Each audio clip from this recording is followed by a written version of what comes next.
सभी किसान साथियों को नमस्कार। मेरा नाम है सर्वेश बुंदेली और किसान ऑफ इंडिया की टीम हरियाणा के हिसार में है, चौधरी चरण सिंह हरियाणा कृषि विश्वविद्यालय। और आज हम लोग हैं जैन इरिगेशन के स्टॉल पे, जहां पे हम लोग जैन इरिगेशन के जो हिसार के डिस्ट्रीब्यूटर हैं उनसे बातचीत करेंगे कि इरिगेशन की जो एक नई पद्धति है, वो चाहे ड्रिप सिंचाई हो, चाहे स्प्रिंकलर हो, चाहे गन मशीन के द्वारा सिंचाई हो, तो कौन कौन सी फसलों के सिंचाई कर सकते हैं, इससे बेनिफिट क्या है और इनके पास उनसे रिलेटेड इरिगेशन से रिलेटेड कौन कौन सी इक्विपमेंट है। सर, आपका किसान ऑफ इंडिया में बहुत बहुत स्वागत है। धन्यवाद सर। सर, पहले तो हमें अपना परिचय दे दें। मैं सुरेंद्र, जो हिसार के अंदर जैन इरिगेशन के डीलर यूनिक इरिगेशन के नाम से काम करते हैं, और मैं आपके चैनल का धन्यवाद करता हूँ। पहले तो हमें थोड़ा सा बताएं कि कौन कौन सी इक्विपमेंट है। जैसे यहाँ पे इरिगेशन में भी कई सारी चीज़ें होती हैं, ड्रिप इरिगेशन, गन द्वारा इरिगेशन, स्प्रिंकलर द्वारा, तो कौन कौन से हैं उसके बारे में बताएं, क्योंकि यहाँ पे हम लोग बहुत सारी चीज़ें देख रहे हैं। ये क्या है, ये मिनी स्प्रिंकलर बोलते हैं इसको। ये 1 एकड़ के अंदर 56 नोजन लगती हैं। ये फसल उगाने के से लेकर कटाई तक ये फिक्स की जाती हैं। इसमें बार बार उखाड़ने की, शिफ्ट करने की दिक्कत नहीं होती। फसल पकने के बाद में ही इसको उखाड़ा जाता है। और ये इसके अंदर क्या है कि ये हर फसल में कामयाब है। जैसे हम सरसों है, ज्वार है, बाजरा है, या अपना चारा है, गेहूं है, सभी में ही कामयाब हो जाती है। ये पानी बचाने की एक पद्धति है।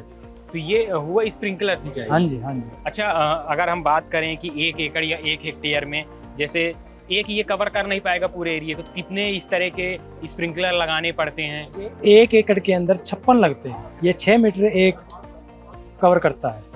तो कितने कितने डिस्टेंस पे लगाना चाहिए? ये इसके अंदर 8 लाइनें लगती हैं। 1 एकड़ के अंदर 220 की जो लाइन होती है उसके अंदर। और अगर हम इसके कॉस्ट की बात करें कि कितनी कॉस्ट? इसकी कॉस्ट वैसे सरकार इसके ऊपर 85% सब्सिडी देती है। तो इसमें लगभग फार्मर को जो अपना शेयर देना आता है, इसके अंदर 13 से 14 हज़ार रुपये पर एकड़ का देना आता है। तो अगर कोई फार्मर इसको लेना चाहता है तो कैसे ले सकता है? सबसे ज़्यादा समस्या होती है किसान को जानकारी भी हो जाए तो सब्सिडी का लाभ कैसे ले और किस तरह से चीज़ों तक पहुँचे कि उसे आसानी से चीज़ें मिलें। इसके अंदर क्या होता है, सबसे पहले बात तो किसान के पास ज़मीन होना जो बहुत ज़रूरी है। किसान के नाम ज़मीन होना ज़रूरी है, और कम से कम 1 एकड़ होना ज़रूरी है। और ज़्यादा से ज़्यादा वो कितनी भी ले सकता है ऊपर। ये मान के चलो कि 12 साढ़े 12 एकड़ तक एक फार्मर ले सकता है। तो इसके अंदर क्या होता है कि फार्मर के पास 1 एकड़ होना ज़रूरी है। उसके अंदर हमारे डीलर होते हैं जो, या अपने आप CSC सेंटर से फाइल अप्लाई कर सकता है, और इसके अंदर फिर वो फाइल सैंक्शन होने के बाद में सब्सिडी को मिल जाती है। और इसके अलावा कौन कौन से हैं उसके बारे में? इसके अंदर ये देखिए, एक ये इम्प्लीमेंट ये बनाया गया है। इसके अंदर क्या है, कई बार क्या होता है, गन्ना है, ज्वार है, ज़्यादा हाइट हो जाती है उसकी, तो ये उसको कवर नहीं कर पाती।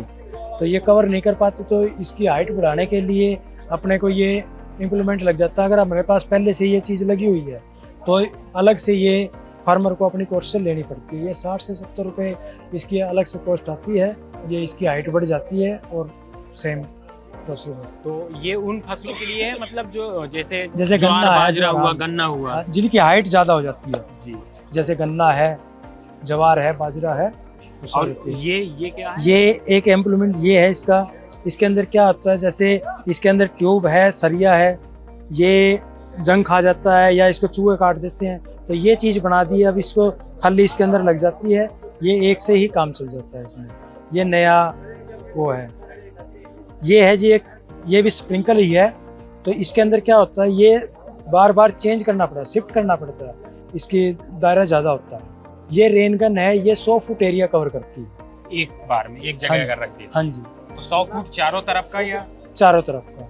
चारों तरफ का। हाँ जी। इसके अंदर क्या होता है कि गुड़ाई में घूमती है, ये कोने रहते हैं इसके अंदर। अगर हम चाहते हैं कि हमारा खेत एक तरफ में है, दूसरे भाई के या पड़ोसी के ना जाए, तो इसको शिफ्ट भी कर सकते हैं हम, इसको शिफ्ट कर सकते हैं। अच्छा, और एक इसकी हाइट ऊपर नीचे कर सकते हैं। अच्छा, इसमें एक समस्या और आती है, या फिर हम कहें कि एक चीज़ और फार्मरों को थोड़ा कम समझ में आता है। जैसे अगर इनको लगाएंगे तो कितने हार्स पावर का उन्हें उनका बोरवेल चाहिए, या फिर जैसे गन मशीन लगाएंगे तो कितने पावर हाउस इसके अंदर क्या होता है, जो गन मशीन होती है ये कम से कम 4 kg प्रेशर पे ही चलती है। और इसके लिए क्या है, इसके ऊपर सरकार अभी कोई सब्सिडी नहीं दे रही, ये थोड़ा कॉस्टली पड़ता है।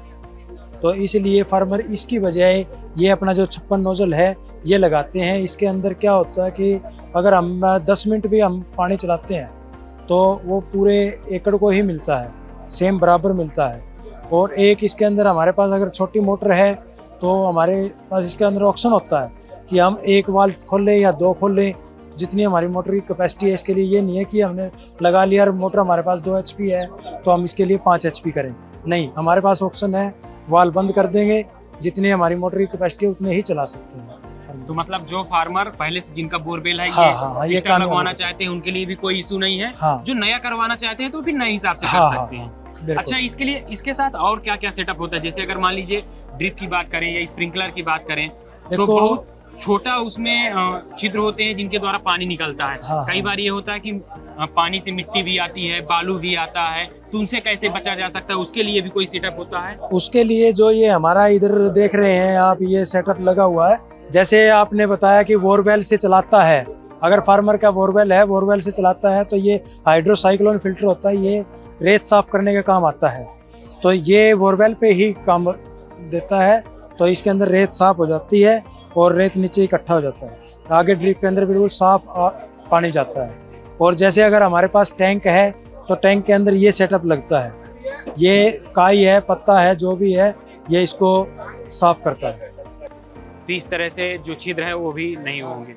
अच्छा, एक चीज़ और हमें बताएं कि अगर हम ड्रिप इरिगेशन की बात करें या फिर स्प्रिंकलर की बात करें, क्या बेनिफिट है, कितना बेनिफिट है फार्मर्स को? क्योंकि फार्मरों की भी एक मानसिकता, जैसे परंपरागत खेती वो लोग करते चले आए हैं, तो उनका भी ये होता है कि जितनी भी हम सिंचाई करेंगे तो जो बहाव विधि होती है, फ्लड इरिगेशन होता है, उससे ज़्यादा फायदा होता है। तो थोड़ा सा उसके बारे में देखिए, फ्लड इरिगेशन तो हम परमानेंट चला ही रहे हैं।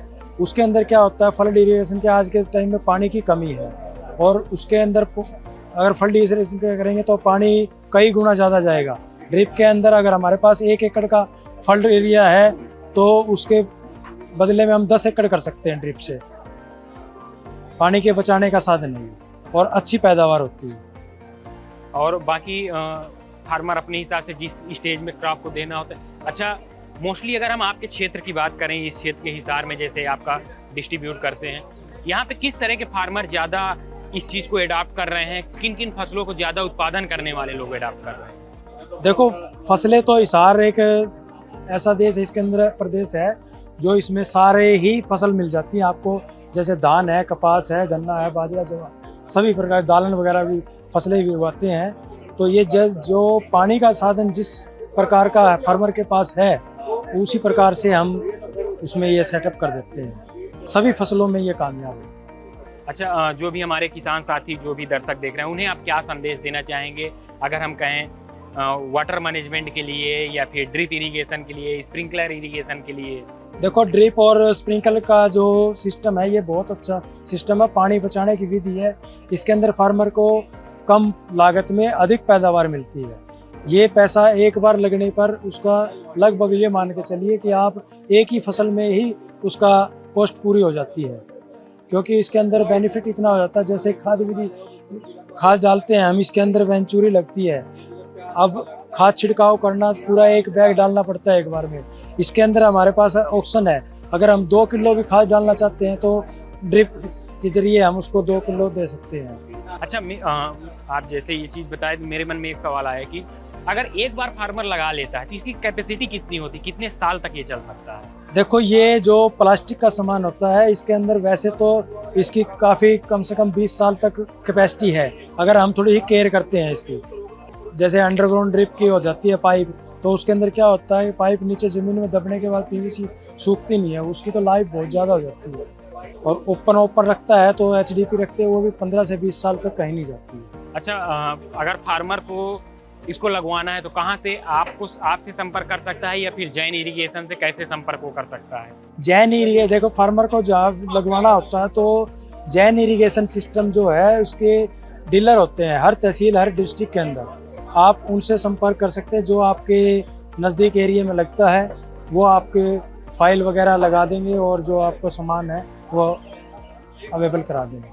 तो ये हमारे साथ जो हिसार जैन इरिगेशन के डिस्ट्रीब्यूटर हैं वो थे, उन्होंने बहुत विस्तार से बताया कि कौन कौन से इक्विपमेंट है इनके पास और जैन इरिगेशन किस तरह से फार्मर्स के लिए काम कर रहा है। और ख़ास बात इन्होंने एक बताई कि फार्मर्स एक बार लगा के इसकी जो लाइफ होती है कम से कम 15 से 20 साल होती है, तो फार्मर 15 से 20 साल तक स्प्रिंकलर द्वारा या ड्रिप द्वारा सिंचाई कर सकता है और कम पानी में ज़्यादा खेतों को सींच सकता है और एक प्रकार से पानी का मैनेजमेंट भी कर सकता है। इसी तरह की और भी स्टोरी देखने के लिए बने रहिए किसान ऑफ इंडिया के साथ। नमस्कार।